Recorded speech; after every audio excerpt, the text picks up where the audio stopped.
અંકલેશ્વર જીઆઈડીસીના વિવિધ વિસ્તારોમાં લાંબા સમયના વિરામ બાદ વરસાદ વાતાવરણમાં ઠંડક પ્રસરી હતી. લોકોને ઉકળાટ અને બફારાથી આંશિક રાહત મળી હતી. લાંબા સમયના વિરામ બાદ અંકલેશ્વર જીઆઈડીસીના વિવિધ વિસ્તારોમાં વરસાદી ઝાપટા વરસતા લોકોમાં રાહતનો માહોલ જોવા મળ્યો હતો. વરસાદ શરૂ થતા વાતાવરણમાં ઠંડક પ્રસરી ગઈ હતી અને ગરમી તેમજ ઉકળાટથી લોકોને રાહત મળી હતી.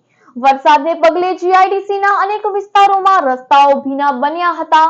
જ્યારે વરસાદી માહોલને કારણે વાતાવરણ ખુશનુમા બન્યું હતું. ખેડૂતો સહિત સ્થાનિક લોકોએ પણ આ વરસાદને આવકાર્યો હતો. હવામાન વિભાગ દ્વારા આગામી દિવસોમાં પણ હળવાથી મધ્યમ વરસાદની શક્યતા વ્યક્ત કરવામાં આવી છે. જુલાઈ માસના પ્રારંભે વરસાદે જમાવટ કર્યા બાદ વાદળો જાણે ગાયબ થઈ ગયા હતા. ત્યારે હાલ છૂટાછવાયા વરસાદ વરસી રહ્યો છે.